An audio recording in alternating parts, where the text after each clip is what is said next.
Everybody, and welcome to another edition of Talking Wrestling TXN. It is Golem MF Michael Fletcher alongside Anthony Florio. We are awaiting the arrival of Michael Bullock. If he shows up, then great. If he doesn't, then I guess we will wait for him tomorrow night. So, with that said, guys, we're just going to dive right on in. We're not going to hesitate too much, and we got a lot of things on the plate tonight. So, we got obviously NXT and AEW. We do have a preview of a no preview. It's more of a recap, actually. More of a recap. All right. Time permitting.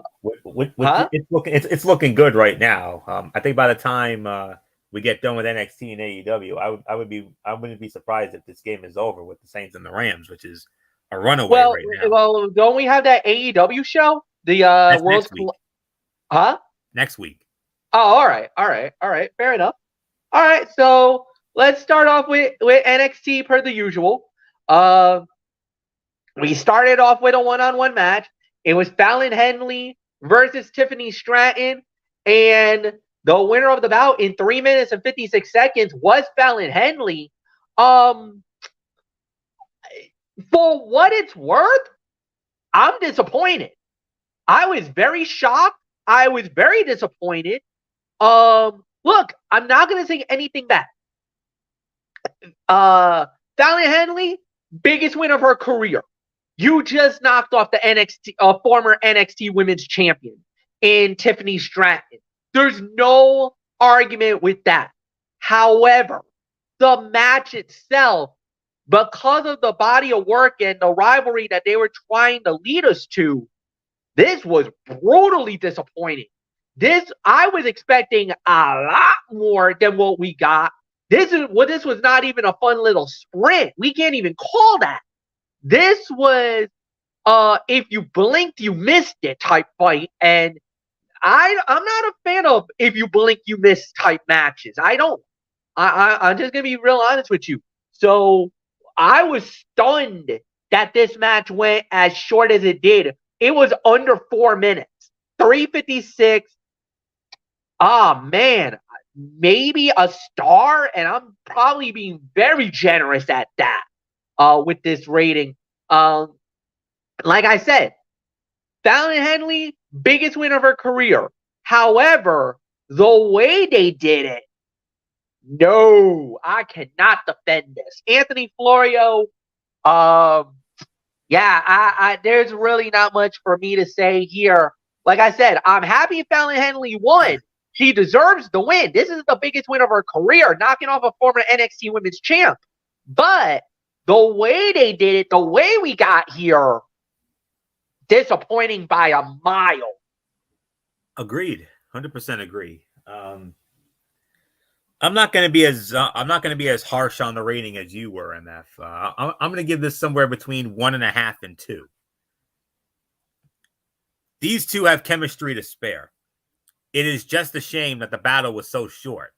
The quick finish does allow for a bigger match down the line, which I will address in a minute, without wasting any big spots. Especially after the heinous attack post-match, NXT has set up a big stipulation grudge match in a couple of weeks. Henley winning here was a nice surprise, but she needs to win the decisive match to truly rise up the ranks.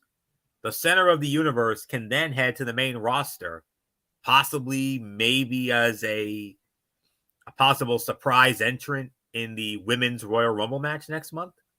Maybe. I don't know. Henley pummeled Stratton in the corner with the right hand. When Stratton caught her in a powerbomb position, Henley reversed into a head scissors. In Stratton's post-match attack of Henley, she threw a table at her and even wiped her down with a mop. And here comes the big one here, MF. New Year's Evil, January 2nd. Tiffany Stratton challenged Fallon Henley to a rematch. Stipulation being, if Tiffany Stratton defeats Fallon Henley must become Tiffany Stratton's servant, slave, what have you. So it's basically a must-win for Fallon. If she loses to Tiffany Stratton in the rematch, which I'm going to go on the record and say that she will, Fallon Henley is going to have to wait on Tiffany Stratton hand and foot for however long Tiffany Stratton sees fit. And I got a bad feeling that's going to happen, MF. I really do. So, and then maybe they could do a match for her freedom after that. I don't know. Set up a rubber match possibly down the road. But that's the story. 1.5 to 2 is the rating. I 100% agree with everything. Way too short for my liking.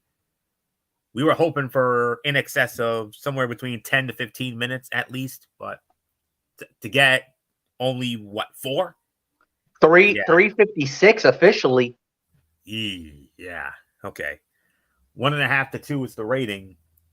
But MF, I will say this.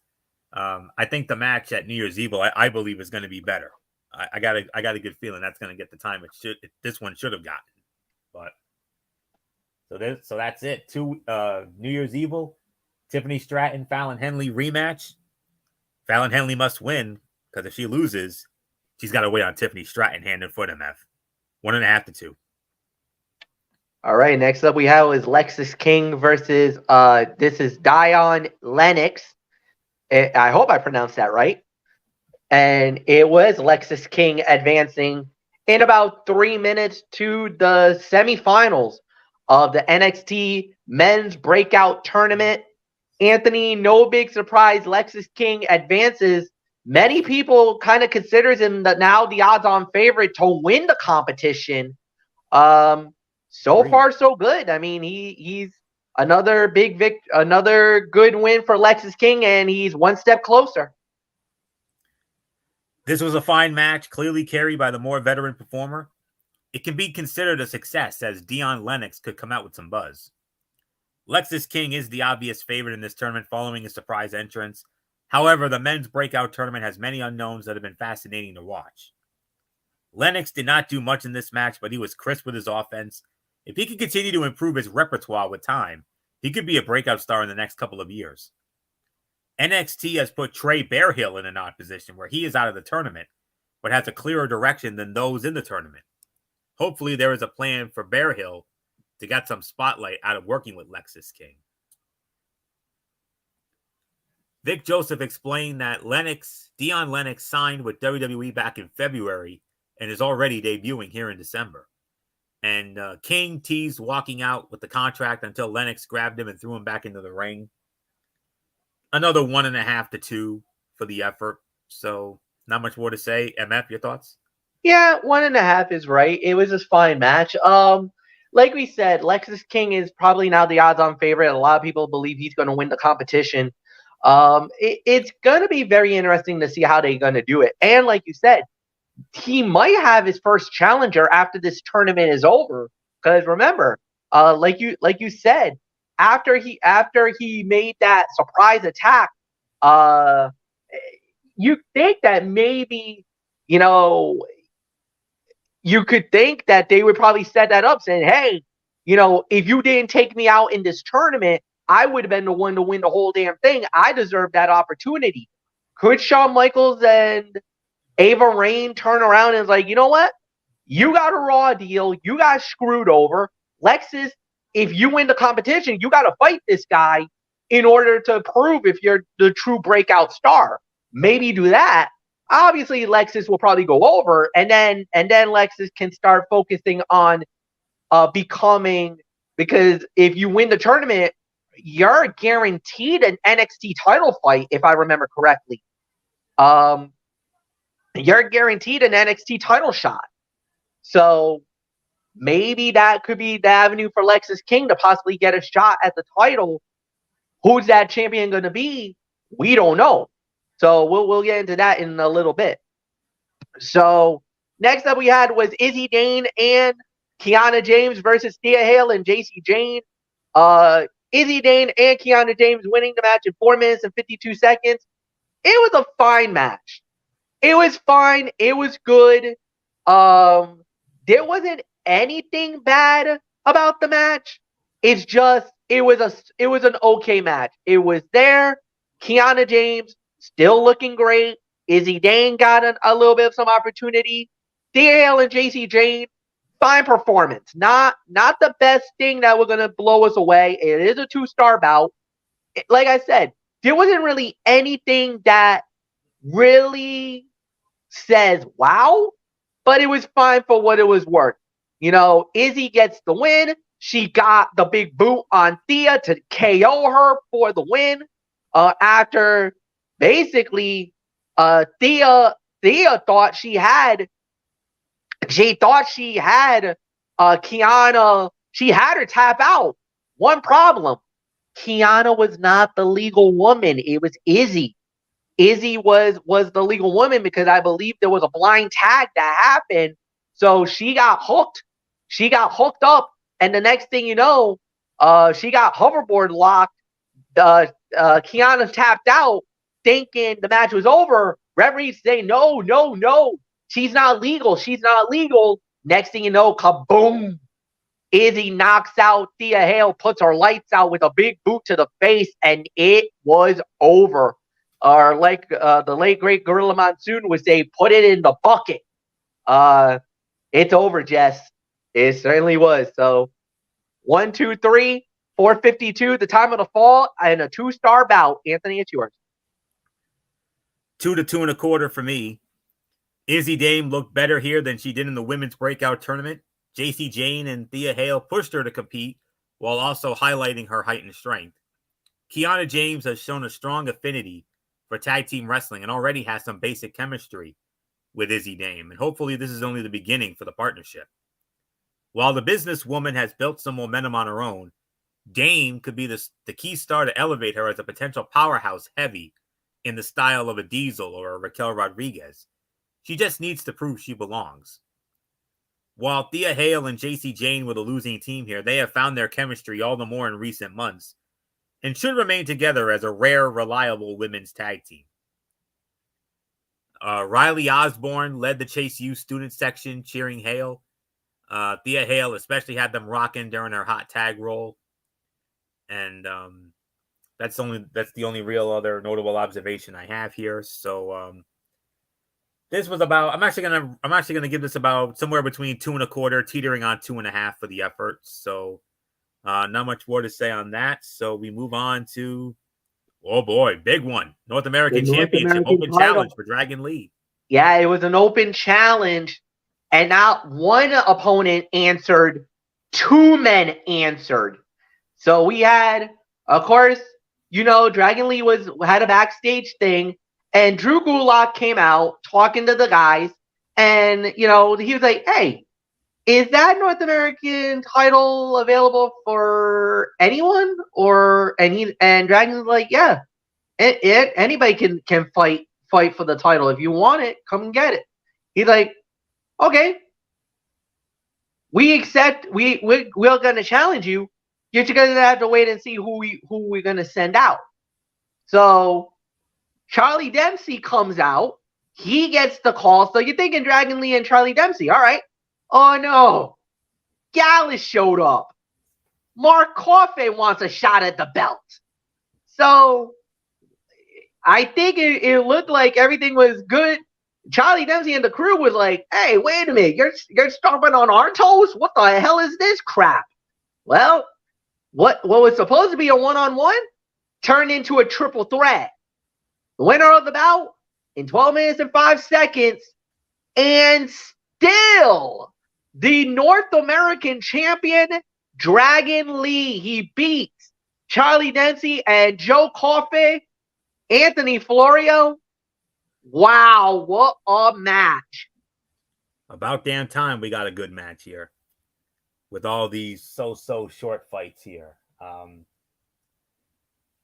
You can make an argument for Fight of the Night honors here if you wanted to. Agreed. In excess of 3.25 to 3.5 stars. This was by far the fight of the night. Dragon Lee has not missed in the ring as of late, and the time he gets in NXT is only elevating his standing. He worked very well with Coffey and Dempsey. At some point, NXT should revisit the champion defending against Coffey because those two have chemistry left to explore. Joaquin Wilde and Cruz del Toro's arrival would indicate that Dragon Lee could be joining the LWO officially soon. And this should also give the LWO's most forgotten members a chance to show out in NXT again for a while. Gallus got thrown out of ringside early after grabbing Dragon Lee's leg. Coffey blasted Dragon with a Glasgow send-off into Dempsey in the corner. Lee responded with a corner double foot stomp and running knee to nearly win. 3 1/4, 3 1/2. Far and away the fight of the night on this night. So not much more to say here. MF, champion stays the champion. And now you got Del Toro and Wild coming in. Who knows? Maybe we could have a little LWO versus No Quarter Catch Crew feud in the making here. It could be that, but also remember, it looks like Santos Escobar, and it looks like he's recreating and bringing back possibly Legado del Fantasma. So we might have Legado versus LWO. We got that rivalry, but like you said, LWO also kind of stuck. Cruz del Toro and Joaquin Wild kind of stuck their nose where they didn't belong. And I think Charlie Dempsey and his boys are going to be a little peeved over what happened here. But hey, give credit where credit's due. Dragon Lee, man. I mean, I know a lot of people didn't believe he was going to be the one to get this opportunity because of what happened to Wes Lee. But Dragon Lee's been, man, they gave him the ball. He took the ball and he's running with it with no problemas, as we would like to say. And he's done so good with this. I mean, perfect representation for the North American title. I know I wish Michael Bullock was here. I know he would wax poetic about this right about now. So, no, man, this was a solid match. 3.5 stars. Fight of the night for me. No doubt about it. So, then we had... okay, you're going to have to help me out with here. So it's Tavon Heights. So I know that name. And Tavion the one Heights, is, yes. huh? Tavion Heights, yes. Tavion Heights. And Luca, this is and Luca Crucifino. Luca Crucifino. Luca Crucifino. Okay. I know it sounds very Italian, but I could do it Zobalar. I could go a little Spanish there with that one. Positively. All right. Well, unfortunately for Luca, this is the end of the run for him. He's out. 3 minutes and 26 seconds. Heights wins the match. So he's going to be fighting FEMA. Abi FEMA in the semifinal. And I believe that's also next week. So he's got that to deal with. And then, of course, the final, if memory serves me right, the final will be on New Year's Evil, which is going to be the week after. So, with that said, look, another 1.5 to 2 short match, but it was a decent match under developmental standards. It's definitely going to be a little more of a work in progress. However, Tavion Heights, look, if you've seen Level Up, you know he's been on that show. Anthony, I think you probably know better than I would because I think you've seen him on NXT Level Up. Indeed, and he's pretty good. I mean, Absolutely. I'm not gonna say it was the biggest thing I've seen in $1 million, but I would say not bad, pretty good, promising. I like to see more, and I'll get to see more because he's moving to the semifinals. So, like I said, 1.5. Anthony, go. Yeah, 1.5 here. While NXT fans had not gotten a chance to see Tavion Heights until this point, he made an immediate impression thanks to his Greco-Roman wrestling background. He hit some snappy suplexes. WWE has developed many great amateur wrestlers into quality superstars, and Tavion Heights looks like the newest project to watch. This match was largely a squash. Luca Crucifino got in a couple decent shots, but it was all about highlighting Tavion Heights. He will have a much bigger challenge in Oba Femi next week.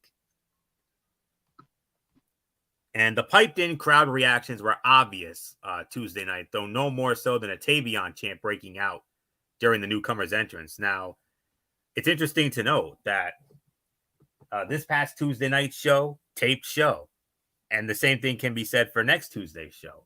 that was also a tape show in order to give the wrestlers time off for the holidays, obviously, and rightfully so. Smart. And the next live show won't be until, of course, New Year's Eve. So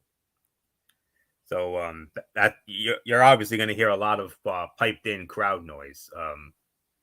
You obviously heard a lot of that on Tuesday night, this past Tuesday night, and this upcoming Tuesday night. You're probably going to get more of the same, unfortunately. Yeah. But you don't have to worry about that come New Year's Eve. I think we'll be fine after that. So, but anyways, this was a 1 to 1.5. Like I said, largely a squash. That's all there is to say on that. So nothing more for me to say here. 1.5. So MF, coming up, the first official singles match for the returning Nikita Lyons after that long injury layoff. Yes, indeed. She went 1-on-1 with Tatum Paxley, and Nikita Lyons wins the match in 3 minutes and 19 seconds. Nothing to really go crazy about.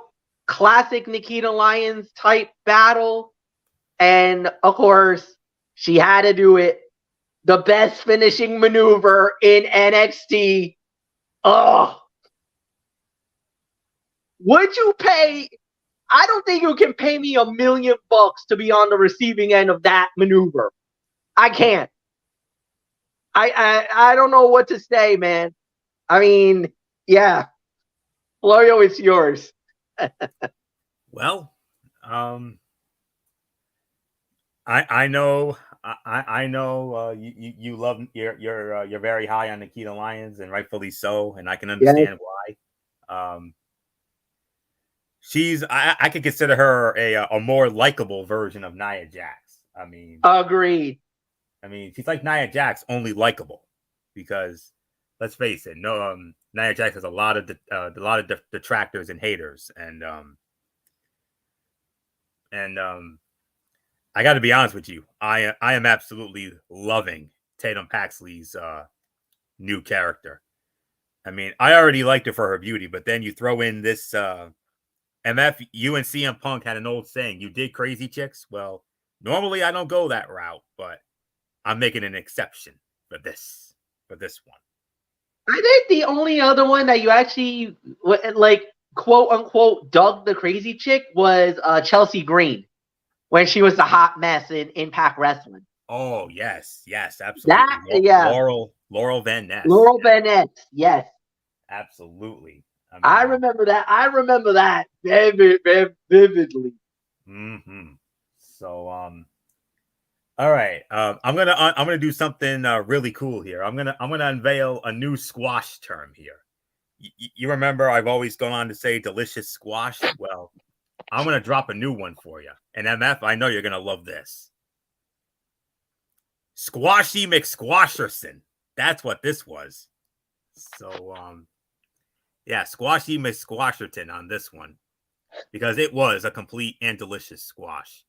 While Nikita Lyons is not all the way back physically, looking a little rusty with her offense, she remains one of NXT's highest priority stars in the women's division, and rightfully so.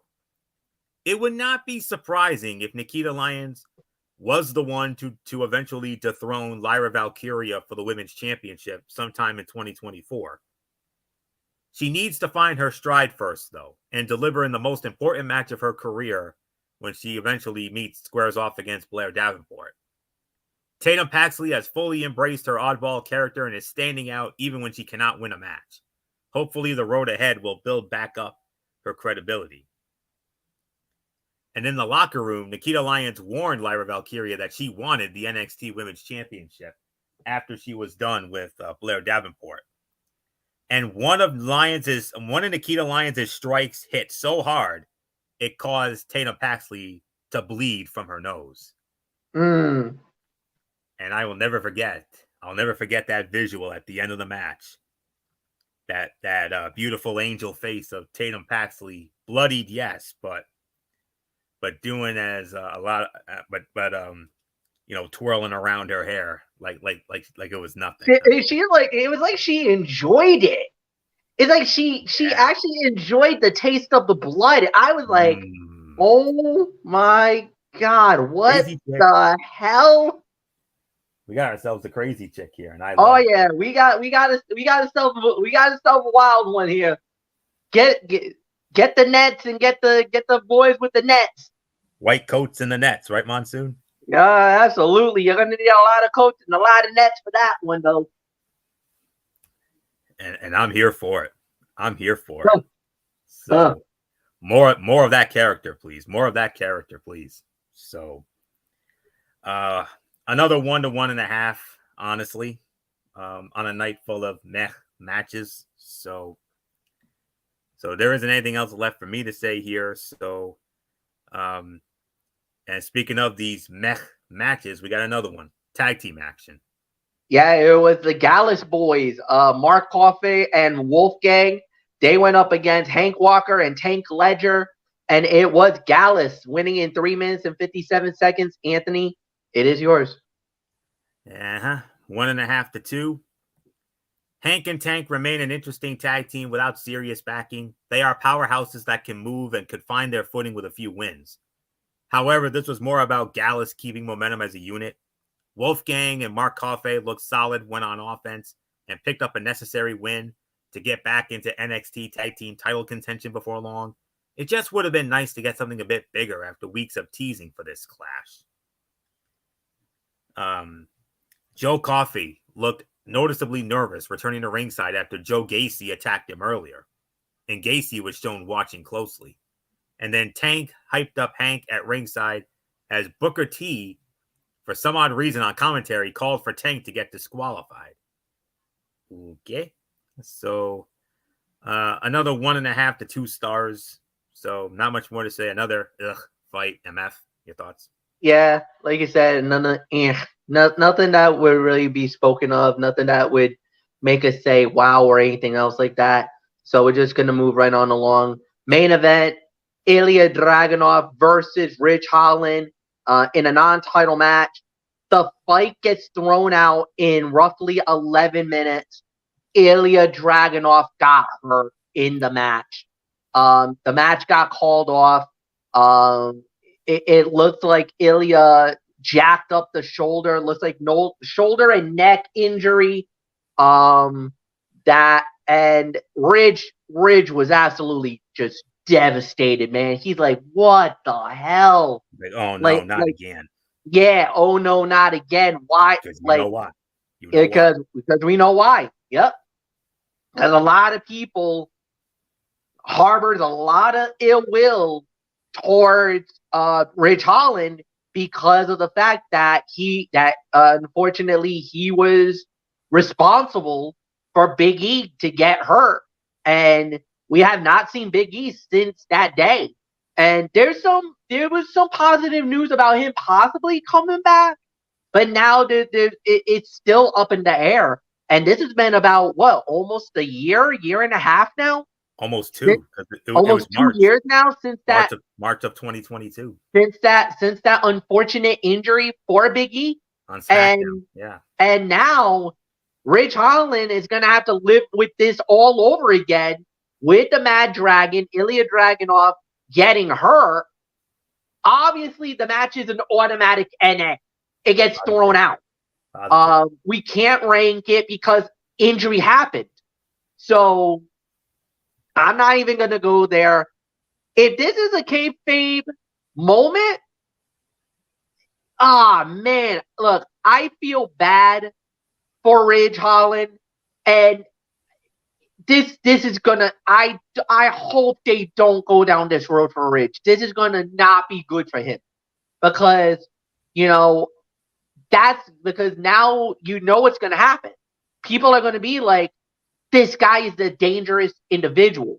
He's not safe to work with in the ring, and nobody's going to want to work with him in the ring. So they're going to put they're really putting a bullseye and a target on him for these type of situations. Of course, the Big E. And if you remember correctly, I think he was also responsible for Elton Prince getting hurt as well. Oh boy, So I don't know about that. I mean, I Supposedly, I think he was also responsible for Elton Prince's injury. Oh boy, if that's the case, oof. Yeah. So now you add Ilya Dragunov, even though this is kayfabe. I don't think Dragunov is hurt for real. It's an angle. We heard at first that it was a legit injury, but now we're hearing it's storyline. Thank God, but still, this is a dangerous precedent. WWE is going down. Even NXT. I don't know if I want to go down this road. Just for the mere fact of remember the negativity and the absolute, like, what happened to when Biggie got hurt. I mean, this poor guy got raked through the mud, not only by the IWC, but by even wrestling, like, just by pure fans. And, you know, this poor guy ended up getting death threats. This guy was getting, like, nuclear heat on social media for something that, look, we're going to say it once, we're going to say it a million times. Wrestling is indeed actually real, folks. Mm-hmm. These things can happen in the ring. You know, these guys are putting their bodies on the line every night for you, the fans, and sometimes accidents do happen. Mishaps do happen. And sometimes injuries do occur in this thing. This is not ballet, ladies and gentlemen. This is professional freaking wrestling. So I don't know what to say, man. My heart goes out to Ridge because, like I said, this is now 3 guys that, you know, even though the Dragunov one is a kayfabe, the other 2, unfortunately, happened on Ridge Holland's watch. So it's up to Florio. It's yours how you want to rate it, but I'm giving it an NA. And you are absolutely correct to do that. It's an NA for me too. It was the second best fight of the night. I'm going to be honest with you. If I had to put a rating on it, it would be between 3 and 3.25.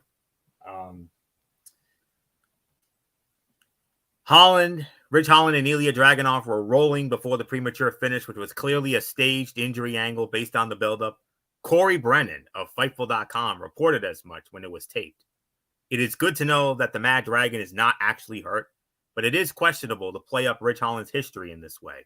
It makes him look bad and draws unnecessary heat on him that may not translate to a true heel run. This all feels ill-timed when there was an easy match between Ilya Dragunov and Trick Williams for the NXT Championship that everyone was looking forward to. Hard to believe it happens at New Year's Eve after selling a serious injury. Until the whole story plays out, it is hard to say anything of this angle. Hopefully it pays off in a way that can elevate Ridge Holland while reinforcing he is not actually an unsafe worker. Holland hesitated on the beats of the Bowdrin, allowing Dragunov to fight back and then playing his opponent with a DDT. Mad Dragon caught Holland with an H-bomb, then Enziguri, but the Brawling Brute responded with a rolling big boot, and Holland watched in the corner dejected while officials told him what happened. We've seen something like this before in NXT. Remember, I think it was earlier this year. Remember what happened to Roxanne Perez? I mean, when she went up against Miko Satomura. I mean, Roxanne collapsed in the ring, a la Shawn Michaels, because of the anxiety and just because of the pure training that she did. She overexhausted herself to the point that she collapsed. Yeah, and I remember that because let's be realistic. My heart went to my throat when I saw her hit the deck, because I kind of felt like Booker T. I literally was about to. I wanted it to run into that ring to check on her. I know. And that scene was scary, and we compared it to what happened to Damar Hamlin at the start of the year. So, I mean, But I'm glad to know that this is an injury angle as well. And, we'll have to wait and see. And I'm hopeful that Dragunov will be ready to go for that big championship match with Trick Williams as part of New Year's Eve on January 2nd. It's an NA. I agree with MF, but if I had to put a rating, it would be 3 to 3.25. But even with the NA rating, this was clearly the second best fight of the night. Before we move on, MF, we do have a final. It is now a final. The Los Angeles Rams have defeated the New Orleans Saints 30-22. The Los Angeles Rams win it. They improved to 8-7. The Saints dropped to 7-8. We'll have a recap in a little bit after we review AEW Dynamite. So have a quick recap of that, and then we can dive right into the action tomorrow night on NFL Friday. So not much more for me to say on this. So it's an NA. I 100% agree with the rating on that. So overall thoughts, yeah, this was not so good.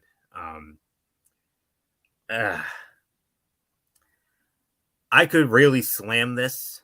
But let me get into my analysis first. This was a down week for NXT, particularly because of a lack of big moments.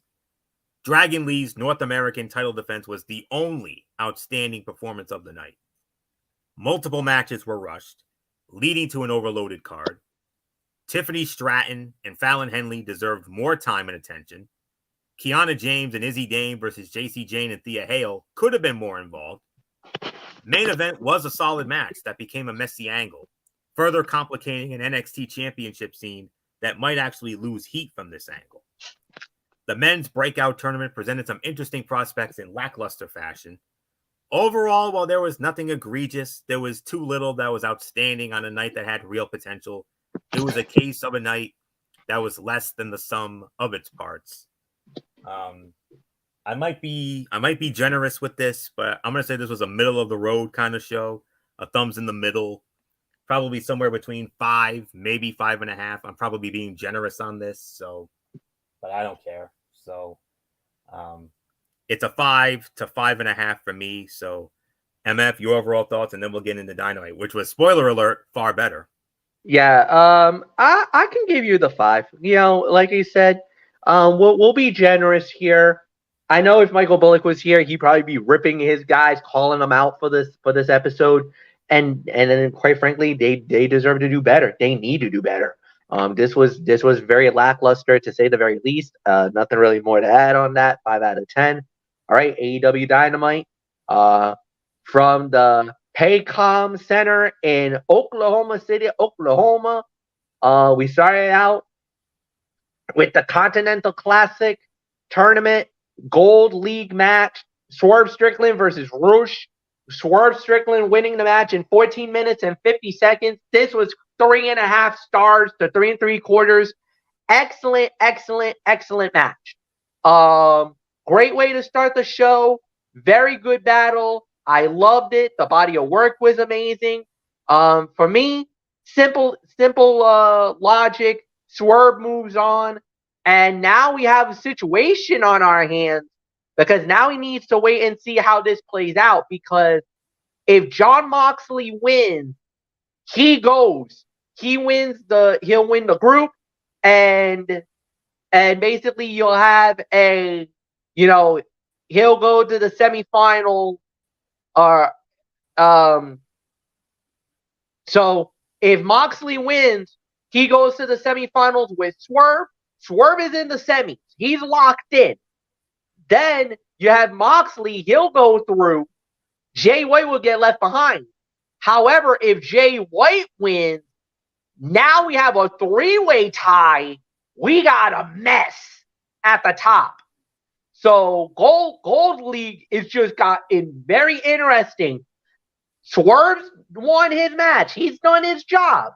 Now it all hinges on what Moxley does. If Moxley wins, it'll be Swerve and Moxley going through from the Gold League. If Jay White wins, we got a 3-way mess. And now we got to figure, and then I guess they figure out who goes. Then I guess it would be a triple threat. No. Jay White wins. We get ourselves a 3-way match. Yeah. Three-way match.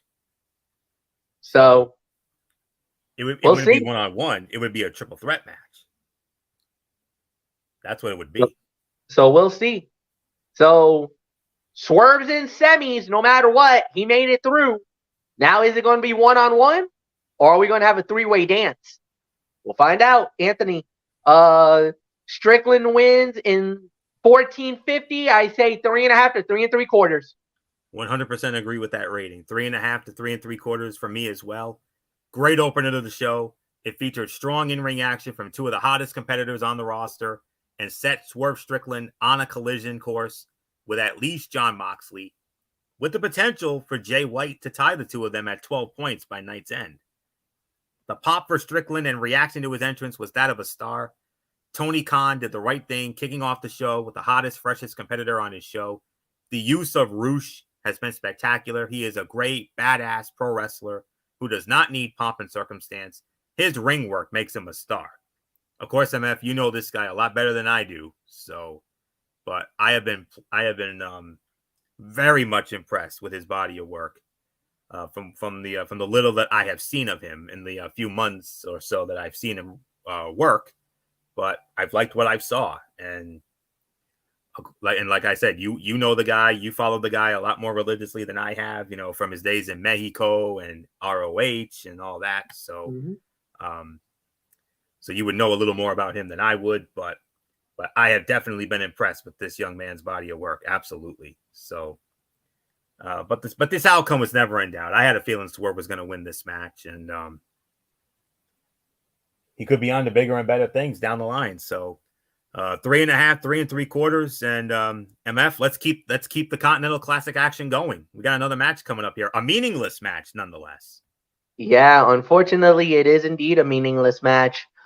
This is just for pride here, as it is Mark Briscoe going up against Jay Lethal. This is just a match to just see who gets out of the basement, because both men have not scored any points up to this point. Something's got to give. Mark Briscoe wins 13 minutes, 55 seconds. Give him the 3 point. So he will not be in the basement. Unfortunately, Jay Lethal goes winless in the Continental Classic. Does not even register a point. Anthony Florio. Hard times for Jay Lethal. And for Mark Briscoe, a consolation victory, even though he won't win the tournament, he can say that he beats Jay Lethal and gets a victory here. Absolutely. Mark Briscoe and Jay Lethal have been partners and opponents so often throughout their careers as staples of Ring of Honor that they probably could have a quality match with their eyes closed. Luckily, they did not have to stoop to that last night, despite being the two stars in this Continental Classic Gold League to not have won a single match before their matchup. Good competitive match saw Briscoe throw caution to the air at one point and sail over the top rope onto his opponent. Lethal weathered that burst, but ultimately succumbed to the Jay Driller as Briscoe earned the win. Even with the idea that Lethal is wrestling with the idea of splitting from Jeff and Karen Jarrett, Sanjay Dutt, and Satnam Singh, it is disappointing that he ended the tournament shut out of points. Excalibur did his best to put over the individual stories of Jay Briscoe, of Mark Briscoe and Jay Lethal, but it is incredibly difficult to convince fans to care about a match when it is preceded by both men are mathematically eliminated and the revelation that neither man has won a match in the tournament. The idea that Briscoe didn't harp on the importance of the tournament because he still considers this his rookie year as a singles competitor is about as bad an explanation as there is. First, the tournament doesn't matter. And second, how did a guy in his rookie year as a single star make the field in the first place? But, you know, it is what it is. Little nitpick there. But other than that, despite this match being a meaningless match, I like the fact that they still went for it and they still put in the work and the effort, and I can certainly appreciate that. So, solid 3.5 stars for me on this one. Another great match in what has been an amazing tournament so far. And it's going to be a damn shame when this ends because, you know, this is a tournament that is designed for, you know, my kind of wrestling, which is the scientific, technical chain wrestling. that I've always loved and always will love. And I know Michael Bullock, if he were here, he would have echoed my sentiment on that. But yeah, this tournament's been like a love letter for the technical wrestling guys. Like yes. this tournament's been right up your alley. Mm-hmm.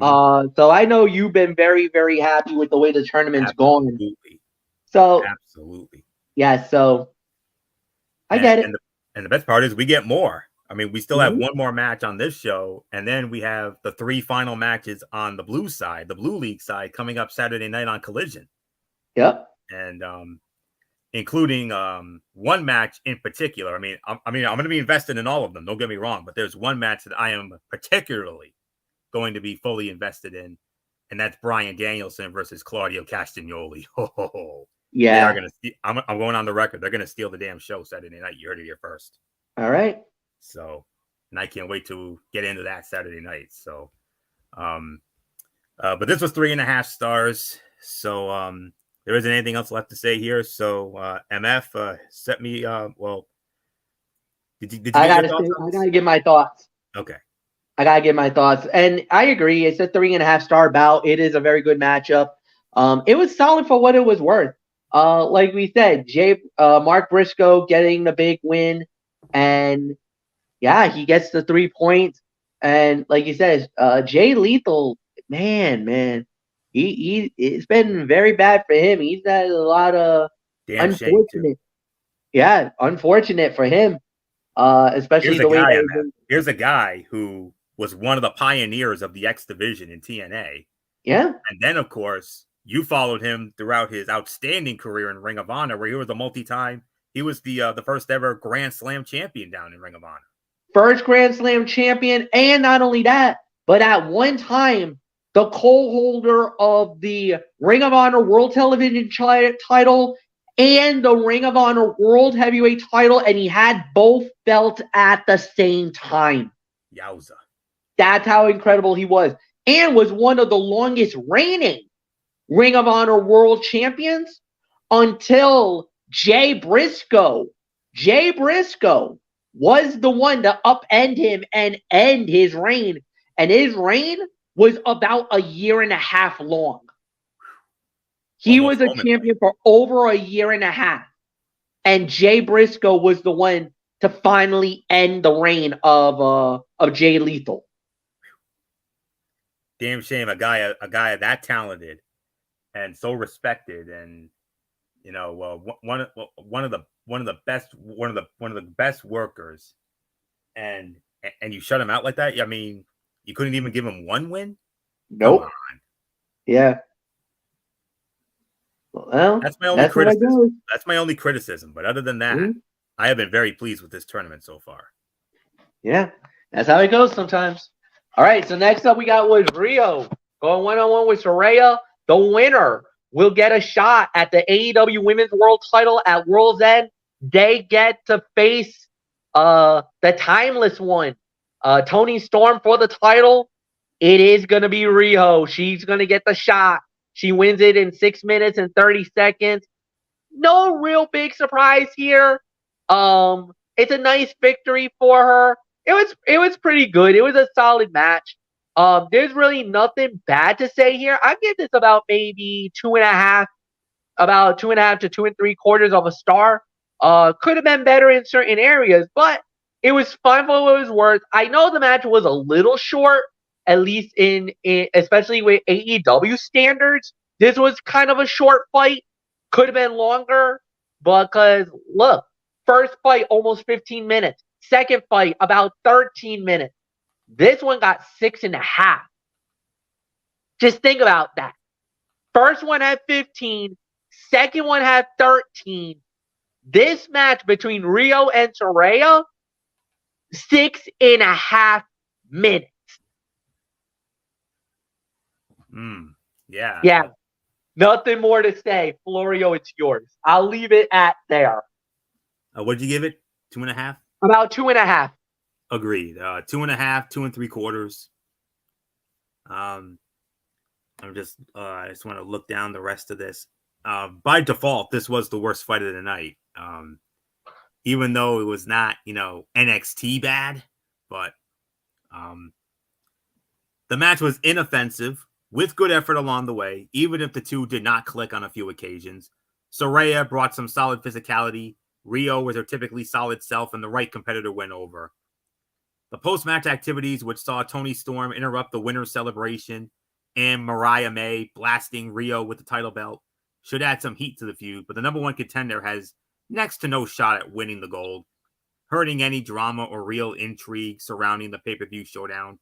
That is an indictment on the current state of the women's division, an indictment on the overall state of it in 2023, honestly.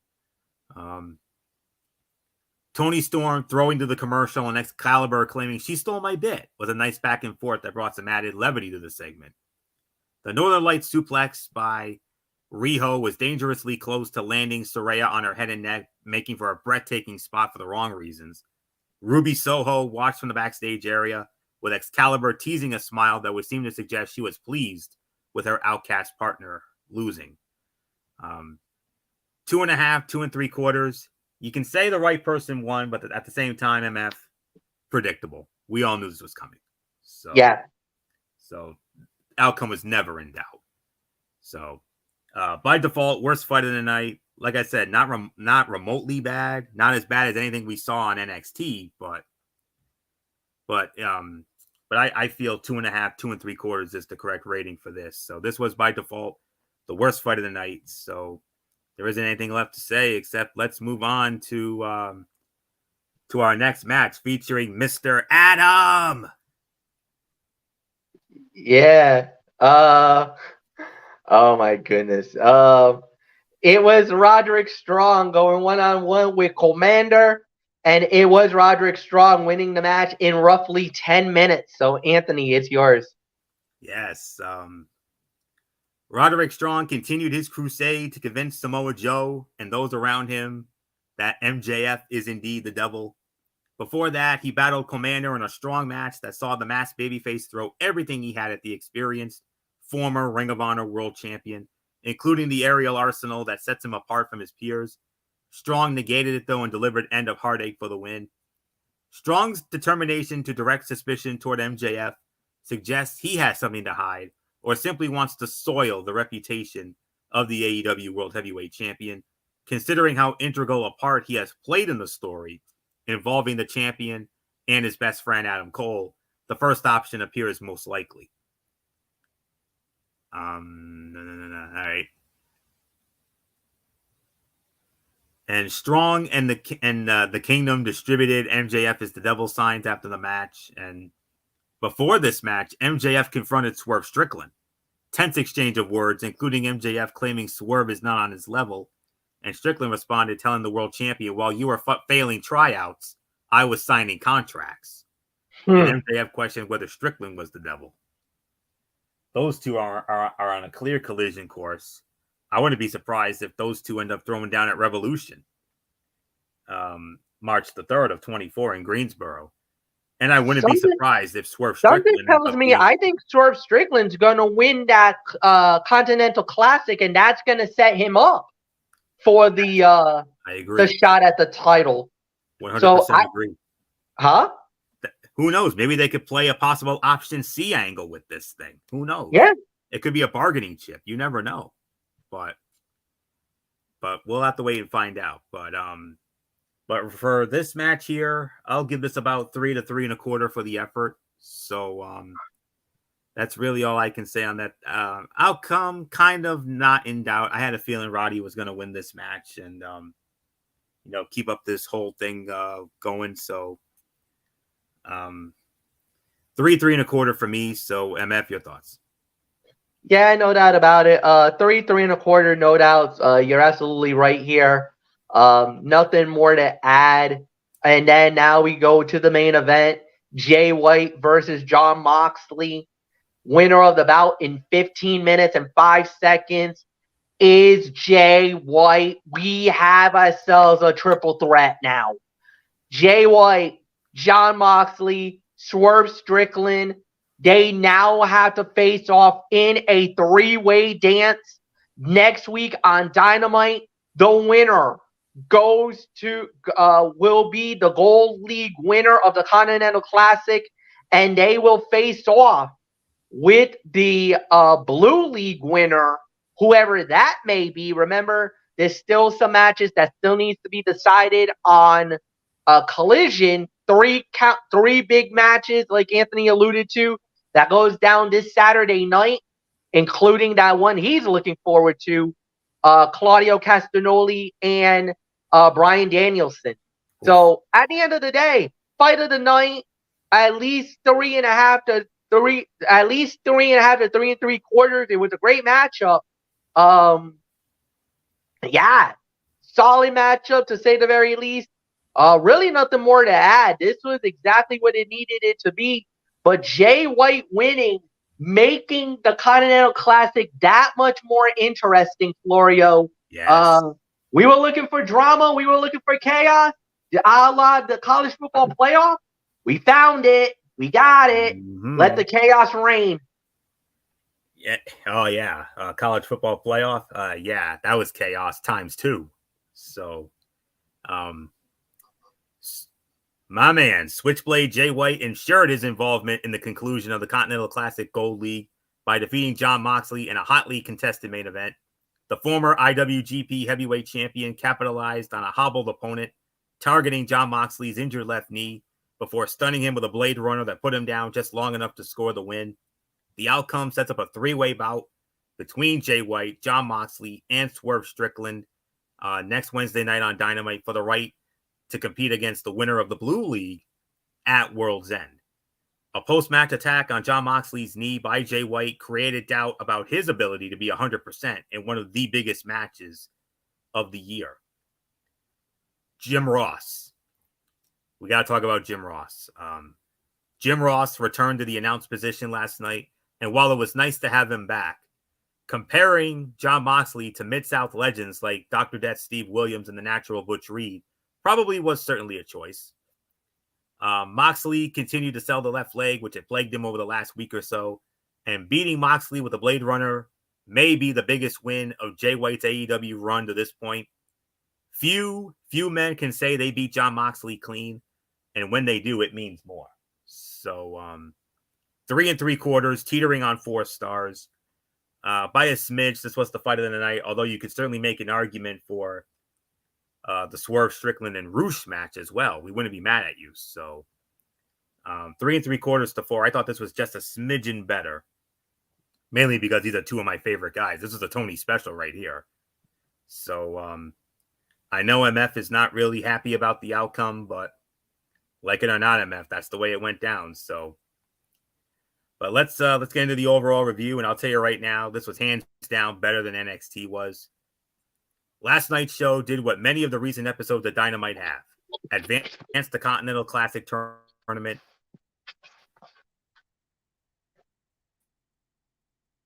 did the bare minimum in the women's division. It was good to excellent. Oh, and Tony Storm that would notably spark interest in their upcoming bout. And the stuff with MJF and Samoa Joe felt more like a placeholder than a segment of significance. With that said, the continued elevation of Swerve Strickland and his confrontation with MJF was fantastic and teased a potential big money match down the road for the two of them. This feels like a show that is getting back to its roots, but it is becoming abundantly clear that there are not many creative irons in the fire for several stars beyond the tournament setup, and that will have to change. For now, though, the shows are easy to watch with some great wrestling, making it an easy thumbs up. I would probably give this somewhere between... I could probably give this a solid 8. Solid 8 out of 10 for me. So not much more to say on that. MF, your thoughts, and then we'll do a quick recap of tonight's Saints-Rams game. All right. Well, I was going to say, and we'll get into that in just a minute. So, yeah, I would say about 8 out of 10.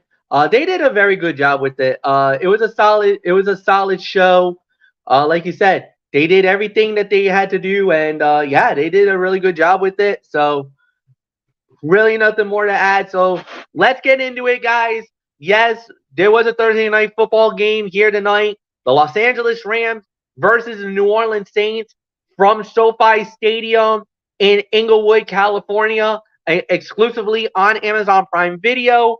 And the final score of the game was 30-22 as the Los Angeles Rams keeps their slim playoff hopes alive. They now go to 8-7 on the season. New Orleans, with a crushing loss, now falls to 7-8 on the year. And in the game, it was basically the Rams were basically rolling.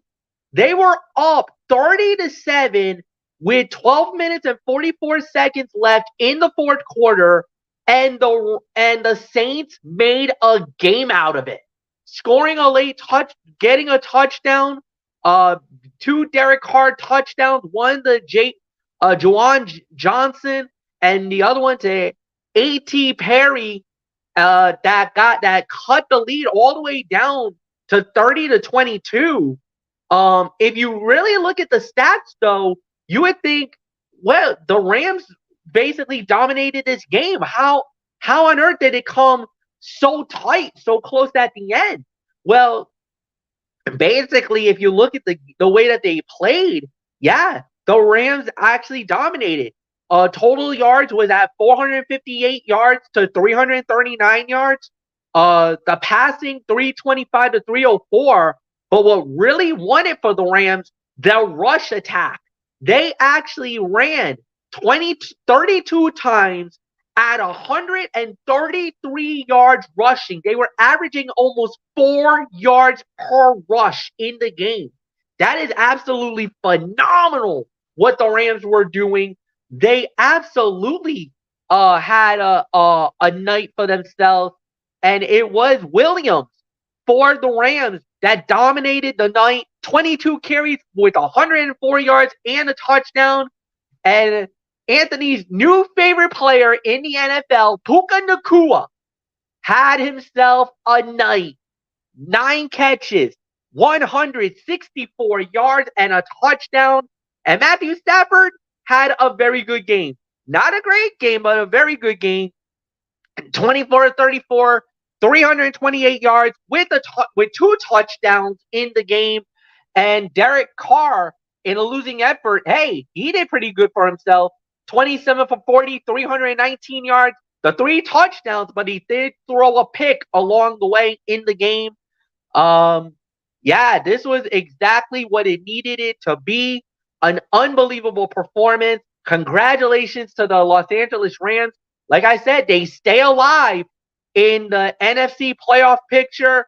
Now they need a few things to go their way. We'll find out tomorrow night with our preview of the remaining action for the NFL week number 15.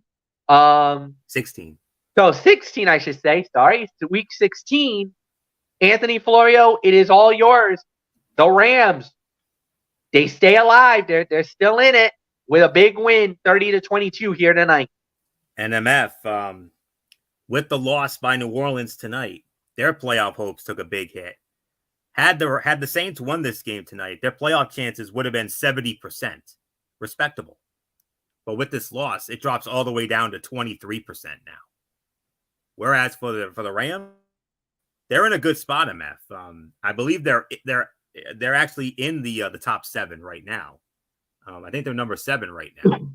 And with this win tonight, the Rams' playoff chances 73% for the LA Rams. Had the Rams lost this game, MF, you want to talk about a massive drop? The win puts them at 73, and they're at 73 now. If the Rams had lost this game, they would have dropped all the way down to 15%, 15. Oh, they would that would have been practically that. If you're under 20, you're goners. If you're 15. Under 20%, you're gone. At least in my eyes. Definitely. It would have been 15% playoff chances for the Rams if they had lost. But with this win, they're safe. They're more than safe, 73%. And they have a winnable game next week on New Year's Eve. They're at the Giants. That's a winnable game for them. But the Saints, though, they got another tough one. Now they got to go to Tampa. They got to play Tampa. Well, they've been playing as of late. So much so that they're in the top 3 when it comes to our games of the week, believe it or not. So, and we'll address that tomorrow night. You addressed everything there, pretty much all the necessary stats there, MF. The necessary numbers on both sides. The defenses, though, the Ram defense had 2 sacks and an interception. Fuller had the interception. Jones the 4th and Turner had the interceptions for the Rams. Saints only recorded 1 sack. That was Granderson, and that's all they did on defensive note. Rams 8-7, Saints 7-8. Rams at the Giants on New Year's Eve. Saints at the Tampa Bay Buccaneers on New Year's Eve as well.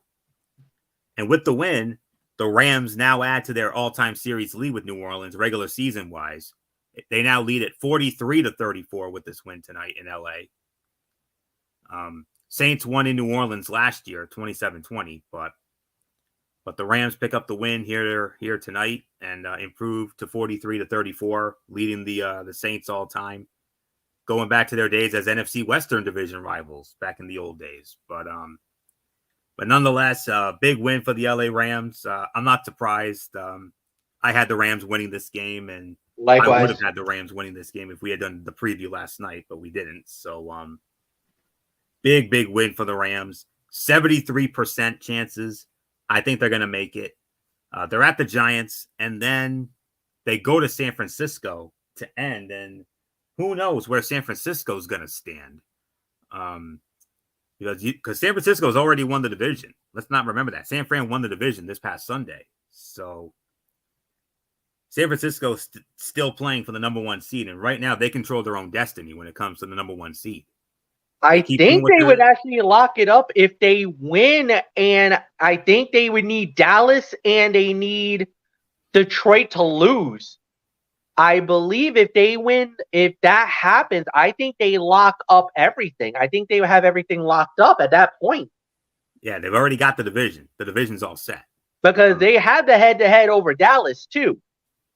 That is right. That's also the other thing. They had the head-to-head over Dallas. We had that game. Yes.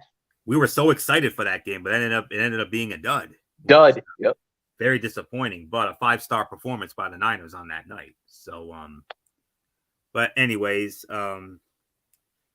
we'll have more on that tomorrow night as part of our brand new feature, which I know was a big rousing success. Our dear friend Brian Keenan wanted a little more information about it, and I told him, hey, it measures teams' playoff chances, and we started that last week, and we're gonna carry that up until the end of the regular season for the next few more weeks. So don't worry, that's not going anywhere now, and you best believe we will have plenty more. What's at stake, where it came from, and who knows? MF, you might be throwing out some possible clinching scenarios if necessary. I will. There's actually a few. There's actually a couple of them, and one that a lot of people don't know, but there's a possible division scenario that could happen. Yes, that could happen this weekend. But a couple of things have to go certain ways in order for a division title to be won. But there is a possible AFC Eastern Division scenario that if the stars align, we could be crowning new AFC Eastern Division champions. But like I said, the stars have to align for this to happen, but I'll elaborate on that tomorrow night. That's right. So, and remember, keywords are possible, and the keyword's possible. That's all there is to it. So possible. Yeah. Not likely, but possible. Nope. So but possible. But we'll wait and see on that. I'm personally hoping not, but obviously. Clearly. But, yep. I'm hoping it comes down to the end. Honestly, I'm hoping it comes down to to a certain final game, if you know what I mean. So we'll see. You better hope it doesn't, because we'll talk. But for right now, big win for the Rams. They're looking good. They're at the, and who knows if San Fran has everything wrapped up. They can end up having an easy, meaningless win on top of that, possibly. But we'll have to wait and find out. Niners with the game of the week, maybe of the year. And what a Christmas gift we're all getting on Christmas night. Yeah. Game of the week, baby. Cannot wait. Possible Super Bowl preview. Maybe. You never know. Possible. We'll see. So, again, keyword possible. So a big win for the Rams. Crushing loss for the Saints. Now they got to go to Tampa. And then they got Atlanta coming in after that. So Saints are going to need some help now. Their playoff odds now dip all the way down to 23% with this loss tonight. Would have been 70% if they had won. But 73% for the Rams. I think the Rams are looking good. I think the Rams are going to make it. I'm going to make a bold prediction. They're currently number 6. I think with this win tonight, it's put them firmly in. They're right now the number 6 seed. The Rams. No. Yep. And the odds are now 73%. I like those odds. So, and we'll have more percentages tomorrow. So yes. Part of our after 1 week, wildly popular, what's at stake. So yep. Yes. So don't worry. Plenty more where that came from. We're going to be doing that the rest of the way. Trust us. So, all right. So with that being said, Rams win. So there isn't anything else left to say except MF. Well, before we get going, there is one other bit of news that just got dropped. Okay. Out of nowhere during the broadcast. Breaking news out of Major League Baseball. Yamamoto has made his decision. He's going to the Dodgers. You heard me right. Oh my God. Not the Yankees, not the Mets. Yamamoto has signed with the Los Angeles Dodgers 12 years, $325 million is the contract. The rich just got richer. Oh my God. And now Yamamoto joins with his fellow countryman, Shohei Ohtani. And my God, man, I cannot believe that just happened. That's it. For the longest time, we were thinking the Yankees had him. For the longest time, I think everybody thought he's going to New York. He's going to New York. The Dodgers swoops in out of nowhere, thanks to the power of Shohei Ohtani, and they got Yamamoto. Unbelievable. I think we got our favorites. Yeah, I mean, odds-on favorites. I mean, look, I think it's a guarantee now. The Dodgers they were so hurt after what happened last year that they have, you want to talk about evil empire? Oh my God. You thought the Yankees were bad in the early 90s? How they were getting the best players money could buy? The Dodgers are even worse right now. They are not only just the odds-on favorite to win the National League, they're now the number 1 team in Major League Baseball. They are, without a doubt, the odds-on favorite to win the World Series. And on top of that all-time wins record that's currently held by the New York Yankees, that record's in big trouble right about now. Oh, yeah. I mean, no doubt. So, man, Japanese right-hander Yoshibino Yamamoto has agreed to a 12-year, $325 million contract with the Los Angeles Dodgers. This was first reported by Jeff Passan from ESPN, and it's already made the rounds. Every sports media outlet has reported it. Strictly Sports' Derek Ferreira has also confirmed it. So, yeah, I literally got the notification during the when we were recapping the AEW show, when we were recapping AEW Dynamite. One of our producers brought a note here telling me what has just happened, and I was like, Don't worry. That's why I had to mute the mic briefly to tell them, don't worry, I got it. We'll put it in after we do the NFL. So we got it. And Anthony Florio, just give me your thoughts. I know you probably just heard about this for the first time. Yamamoto is now a Dodger, 12 years, $325 million. Yikes. Oh boy.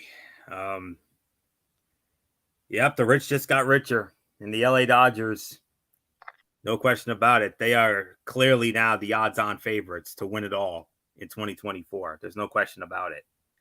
You got Ohtani, you got Mookie, you got your old friend Freeman MF. I mean, and all those other guys. Oh gosh. If that team doesn't win the World Series next year, that is going to be the biggest bust in history. This is almost like the Golden State Warriors when they went to 73-9 and didn't even win the title. Should have, but they didn't. You gotta finish this. Like, there's no ifs, ands, or buts about it. You got this team and this squad. You better win the World Series next year. They better, or changes could be made. I mean, to have a team with all that talent, based damn near a super team almost. Yeah. This is a damn near super team. And it's almost an all-star team, if you really think about it. I mean, you're not supposed to have an all-star caliber team. But my God, look at this. I mean, good Lord. I mean, I don't know if I think the Yankees play them next year, but they're going to be your problem too, MF. I know. And I really feel bad for the NL West. I feel bad for San Francisco, San Diego, Colorado, Arizona. What must they be thinking? Because think about this. Arizona represented the National League in the World Series. Like, they had that lightning in a bottle moment and they got to the World Series, and now, I mean, my God.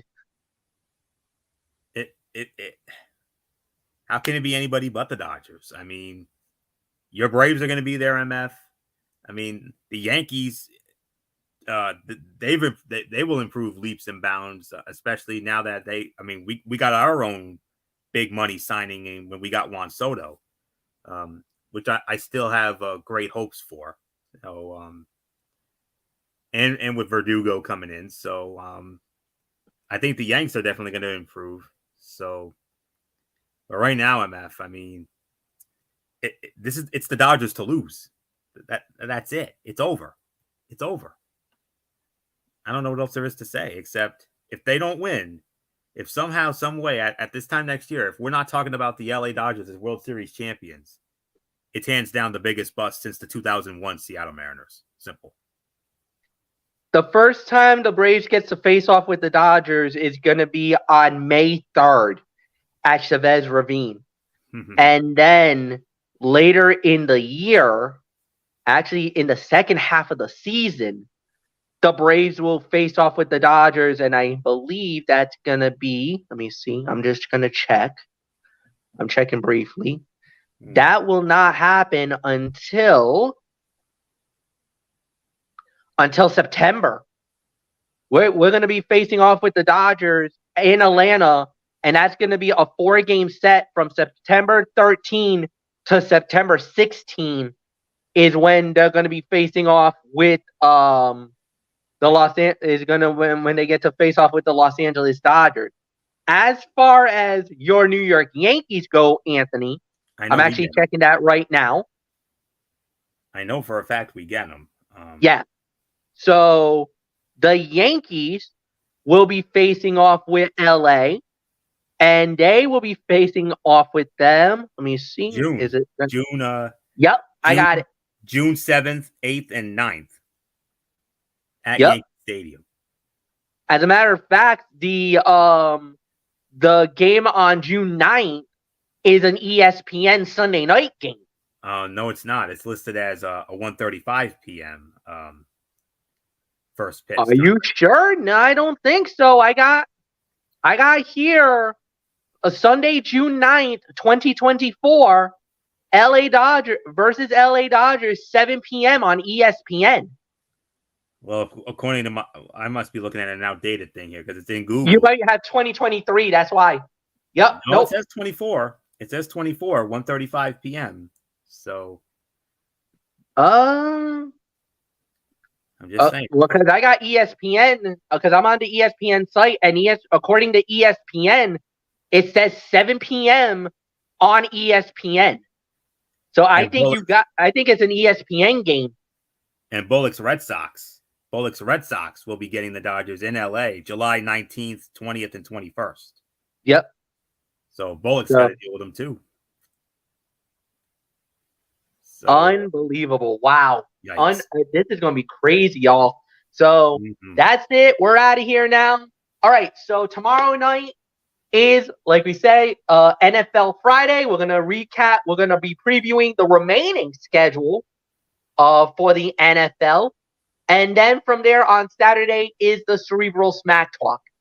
Then here is the special content. I know you guys have been waiting for it. So here's what we're going to be doing. Monday night, there is no show. It's Christmas Day. We're spending it with the family. So we're not going to be on Monday night. Absolutely. Wednesday night. Normally would be Wednesday Night Madness, but this will be a very special Wednesday Night Madness, as this will be our Talkin' Wrestling TXN year-end review. We're going to be talking about all the classic moments for WWE, AEW, Impact, and everything else. And yes, you wanted it. You're getting it. The year-end awards, ladies and gentlemen. And then obviously, we got the World's End preview as well. And we also got another Thursday night football game we got to have to preview as well. The final Thursday night game. The final Thursday night game of the season, too, yes. New York Jets and the Cleveland Browns. So Jets and Browns. And then on Thursday, this is where we're going to do our college football. Well, it's going to be our TXN Sports World Year in Review. We're going to do that. And we're going to drop you the New Year's Six. We're previewing the New Year's Six bowl games.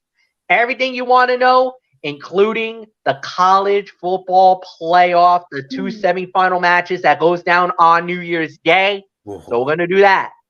Then Friday, NFL Friday, per the usual. We're going to do that show.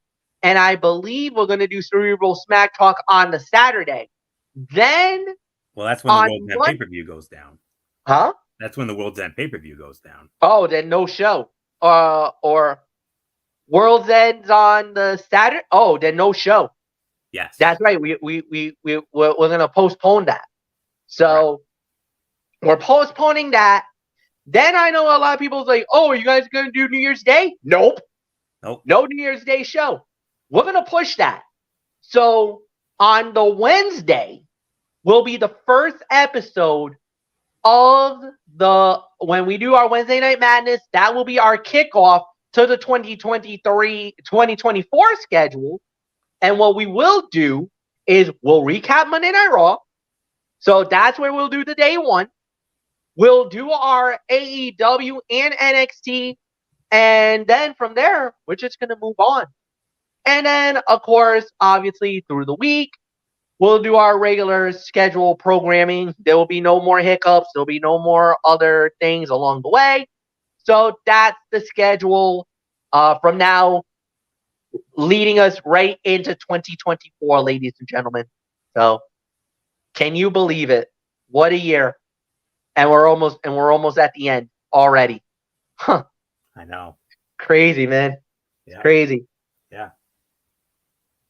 For Anthony Florio, I'm Michael Fletcher. Thank you so much. Like the video. Leave a comment at the bottom. Share with all your friends on all the social media platforms around the world. We'll see you all tomorrow night for NFL Friday. Until then,